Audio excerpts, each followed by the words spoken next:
गोदो जोंनि उदालगुरि हालामावहाय सासे आमेरिकाननि जोंनि आमेरिकान ख्रिस्टियानथ' आमेरिकाननि आलासि फैबाय आरो जेब्ला आलासिया फैयो आलासि माने गाहाम रादाबखौ फोसावगासिनो दं उदालगुरियाव फोसावोबा बे समाव जोंनि उदालगुरियाव सासेल' घरि गाननाय मानसि दं आरो दा आगोलावथ' मिथिगोन जायफ्रा बैसोआव गोरा दं घरि गानबाथाय गियोमोननो साइकेल सलायबाथाय गियोमोन गामसा थुथि गुफुर गानबाथाय बेखौ गियोमोन गोरों ओरैबाबो गोरों मानसि बेना गियोमोन आरो बेखौ दा बेनिखाय बै माबायाबो आमेरिकानि मानसियाबो बेखौ थोंजों लोगो हमबाय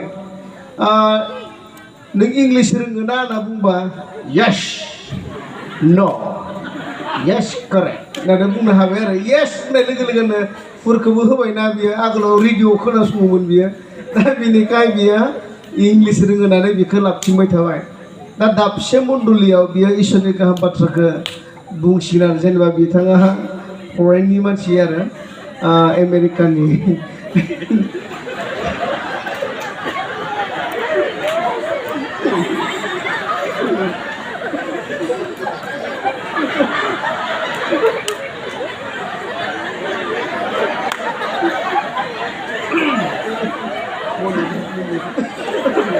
एसे मनना ला मिनिनायखौनो दायो बुंजेनसिगोन आरो बिथाङा आं बर' नोंथांमोना रावबो इंलिस बुजिया दै आंल'सो बुजियो इंलिसखौ आंसो दानस्लायनांगोन बेयो मा बुंदों मा बुङाखै अके you can start now Hello, good evening everyone. मान गोनां नोंथांमोना एभ्रि डे गाइखेरखौ लोंबाय था This time I bring my greetings in Jesus' name. नोंथांमोननो थाखाय आङो दायो मोनसे फिसा बुस्थु लाबोदों बे बुस्थुआनो जाबाय What's right? Your one situation. This time I bring my greetings in the name of Jesus. नोंथांमोननो गासैनोबो जिसुनि आथिंखौ लाबोनाय जादों This time I give thanks to our Lord Jesus Christ. बे समाव बिथाङा एकदम बयनिख्रुइ बेस्ट गाननानै नोंथांमोनजों गेलेनो लुबैदों मासे आन्दाजि बिसोर बेस्ट गानना गेलेयो नामा आलासिया And respected chairperson. मानगोनां सियार गोजा नोंथां And also all the respected audience. मानगोनां अडिअ रेडिअ खोनासंग्रा नोंथांमोन Today I am very happy to bring the word. दिनै बिथाङा जोबोद हाबलु हाबला खालामनानै नोंथांमोननियाव फैनो हाबाय And also I think you are also happy with me. जानो हागौ नोंथांमोनाबो लामाया खायलें खुलें दंदां बेखाय आरो मा लामानि ख्रम गैलाहे Anyways, नोंथांमोना जिखौनो जाया मानो जाबाय था today I want to share God's word among your people. दिनै आं नोंसोरनो थाखाय मोनसे What's programe Today I want to share God's word among your people.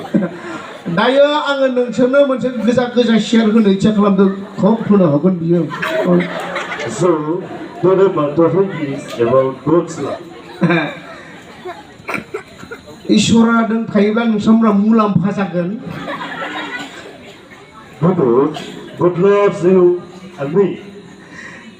इसोरजों आंजों नोंजों गासैहाबो खामानि मावबानो लाब मोनो मा इसोरजोंलाय मा business मावनोब्रा Therefore, God's son is only one son in this world.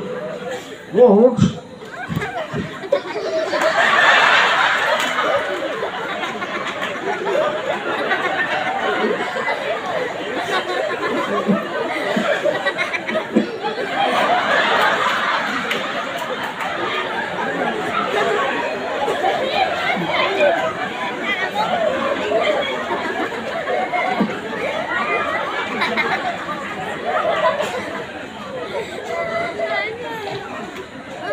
Therefore, God's son is only one son in this world. बिथाङा बुंदों इसोरानो संसारनि टर्च लाइट So, नोंथांमोना जेसेबां जादों बेखौनो स' खिनानै ला if we believe in Jesus Christ, if we believe Jesus Christ, नोंथाङा जिसु ख्रिस्टनियाव मालाबा रोदा सुबायना we are also the light of the world. इसोरा जेरै संसारनि टर्चलाइ नोंबो आंबो संसारनि टर्चलाइ माहाथ' सेरनो जोंखौलाय Therefore, my brothers and sisters, you want to accept this light. जायफ्रा देगार लायो बिसोर गासैबो बिदा फंबायफोरजों थुलायबाय था आसोर गाज्रि मानसि मोनलाय थुलायबाय थाबालाय मा जागोन आयु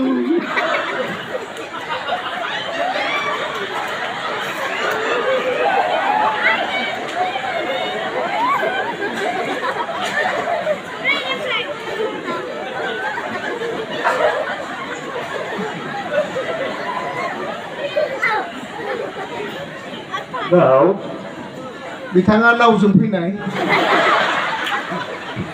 I'm going to start by sharing God's word among your people.